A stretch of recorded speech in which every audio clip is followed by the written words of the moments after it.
प्यारे बच्चों नमस्कार। मैं हूं सोनिया सलूजा, आपकी हिंदी की अध्यापिका। बच्चों आज मैं आपको पढ़ाने जा रही हूं आपकी पाठ्य पुस्तक नई स्वाति का पाठ 12, जिसका नाम है पोंगल पर्व। पर्व का क्या मतलब होता है बच्चों?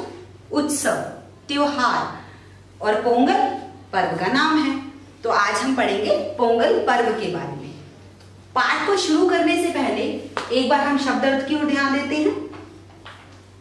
मवेशियों पशुओं, आरंभ शुरुआत, कोलम, कोलम एक रंगोली का नाम है जो तमिलनाडु में बनाई जाती है।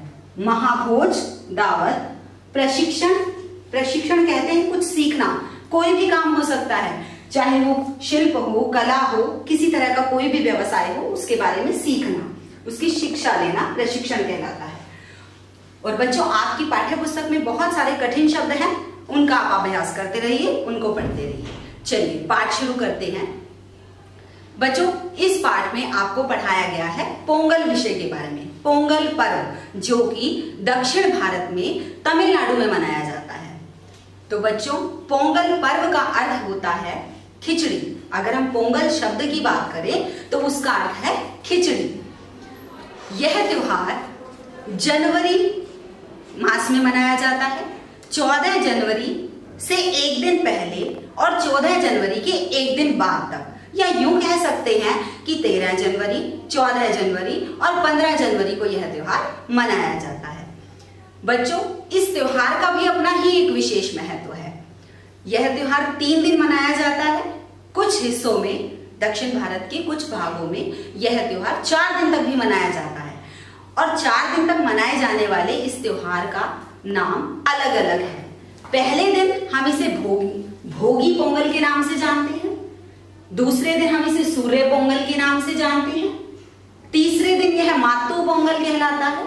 और जिन भागों में चौथे दिन मनाया जाता है वहां कन्नू पोंगल के नाम से जाना जाता है।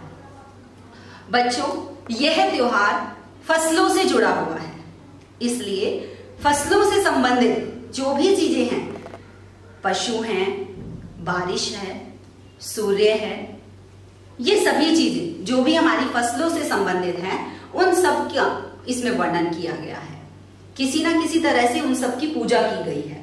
तो बच्चों मैं आपको सबसे पहले जो पहला दिन है पोंगल पर्व मनाने का उसके बारे में बताती हूँ, जिसे हम भोगी पोंगल के नाम से जानते हैं। तो बच्चों भोगी पोंगल में आपको पता है कि फसलों को बहुत अच्छी तरह से विस्तृत करने के लिए, उन्हें उगाने के लिए सबसे ज्यादा किस चीज की जरूरत होती है? बारिश की जरूरत होती है। और बारिश के देवता कौन है? बारिश के देवता इंद्र हैं। तो जब भोगी पोंगल मनाया जाता है तो उसमें सबसे पहले इंद्र देवता की पूजा की जाती है। किस लिए? ताकि इंद्र देवता खुश हो जाए, वो खूब बारिश करे और हमारी फसल बहुत अच्छी हो। तो बच्चों एक इसके साथ ये भी माना जाता है कि जिस दिन भोगी पोंगल मनाया जाता है उसी दिन से ही दक्षिण भारत के नए कैलेंडर की शुरुआत की जाती है। तो आपको पता है जैसे हर त्योहार हर घर में बहुत ही चाव से मनाए जाते हैं, ऐसे ही भोगी पोंगल भी मनाया जाता है। जिस दिन यह मनाया जाता है उसी दिन से लोग अपने घरों की सफाई शुरू कर देते हैं, सजाना शुरू कर देते हैं। तो इस तरह से इस त्योहार की शुरुआत हो जाती है। कुछ लोग अपने घरों के बाहर एक रंगोली बनाते हैं जिसे कोलम कहा जाता है। और उस कॉलम में, उस रंगोली में वे गोबर के गोल गोल गोले बनाकर रख देते हैं और उन गोलों के बीच में लाल और पीले फूलों से सजा देते हैं उसे। तो ये रंगोली दिखने में बहुत ही सुंदर लगती है। तो इस तरह से लोग भोगी पोंगल का उत्सव मनाते हैं। अब आते हैं दूसरे दिन की ओर, जिसे हम सूर्य पोंगल का नाम देते हैं। तो सूर्य पोंगल जैसा कि नाम से पता चल रहा है, मैंने अभी आपको बताया कि यह त्योहार फसलों से संबंधित है। तो इसलिए फसल को उगाने में, फसल को अच्छा करने में और किस चीज की जरूरत है? धूप की। और धूप के लिए हम किसकी पूजा करेंगे? धूप के लिए हम सूर्य भगवान की पूजा करेंगे। तो सूर्य पोंगल के दिन लोग सूर्य भगवान की उपासना करते हैं। और इस दिन लोग क्या करते हैं? एक हांडी में या एक पीतल के बर्तन में खिचड़ी डालकर रख देते हैं। और जैसे जैसे वो खिचड़ी उबलती जाती है, जैसे जैसे ज्यादा उबलेगी, बहुत ज्यादा कुछ आप देखते हैं हम कुछ गर्म करते हैं, हमने पानी रखा आंच पर, गैस पर या आग पर हम पानी रखते हैं या दूध रखते हैं, तो क्या होता है थोड़ी देर में उबलना शुरू हो जाता है वो। ऐसे ही वो लोग कुछ हांडी में या पीतल के बर्तन में खिचड़ी डाल देते हैं, और जब वो खिचड़ी उबलना शुरू हो जाती है तो उसमें वो दूध और घी डाल देते हैं। बच्चों यहाँ की एक परंपरा है, एक बात मानी गई है इस विषय में कि खिचड़ी जितना ज्यादा उबलेगी, जितना ज्यादा बर्तन से बाहर आएगी ना, घर में उतनी ही ज्यादा सुख समृद्धि होगी। क्या होता है सुख समृद्धि? वैभव, ऐश्वर्य। ठीक है, तो इस तरह से वो लोग इस बात को मानते हैं कि जैसे जैसे खिचड़ी में उबाल आएगा हमारे घर की सुख शांति संपन्नता और भी ज्यादा बढ़ती चली जाएगी। और एक बात और कि जिस बर्तन में खिचड़ी बनाई जाती है उसका एक विशेष नाम है, उसे कहते हैं पोंगल पलाई। तो पोंगल पलाई में जब ये सब हमारी चीजें तैयार हो जाती हैं तो उसी पलाई में ही भगवान को भोग लगाने के लिए, सूर्य देवता को भोग लगाने के लिए गुड़, गन्ना और ये जो हमने खिचड़ी बनाई, ये इन सब का मिश्रण करके भोग लगाया जाता है। तो इस तरह से लोग सूर्य पोंगल का ये पर्व मनाते हैं। तीसरे दिन की ओर चलते हैं। तीसरे दिन को जिसे कहते हैं मातू पोंगल। मातू पोंगल भी अपने आप में एक विशेष महत्व रखता है। आपको मैंने बताया कि यह त्योहार फसलों से संबंधित है, तो फसल में काम आने वाले मवेशियों, मवेशी क्या होते हैं बच्चों?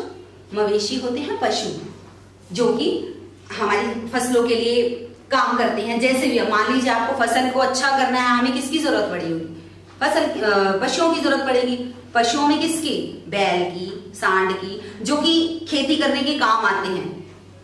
तो इस तरह से हम इन पशुओं की उसमें पूजा करते हैं। और एक चीज और कि इस दिन पर विशेष रूप से एक आयोजन किया जाता है। किस चीज का आयोजन? दौड़ का आयोजन। किसकी दौड़? पशुओं की, मवेशियों की दौड़। तो हर जो भी उस मवेशी का मालिक है, जीतने के बाद वो इनाम प्राप्त करता है। जो भी मवेशी जीत जाएगा उसके मालिक को इनाम मिल जाएगा। तो इस तरह से उनको दौड़ के आयोजन के लिए तैयार किया जाता है। तो बच्चों की खास बात और कि जो ये आयोजन किया जाता है ये ऐसा ही नहीं हो जाता, इसके लिए उनको एक विशेष प्रशिक्षण दिया जाता है। अभी मतलब बताया था प्रशिक्षण क्या होता है? किसी भी काम को सिखाने की कला, शिक्षा।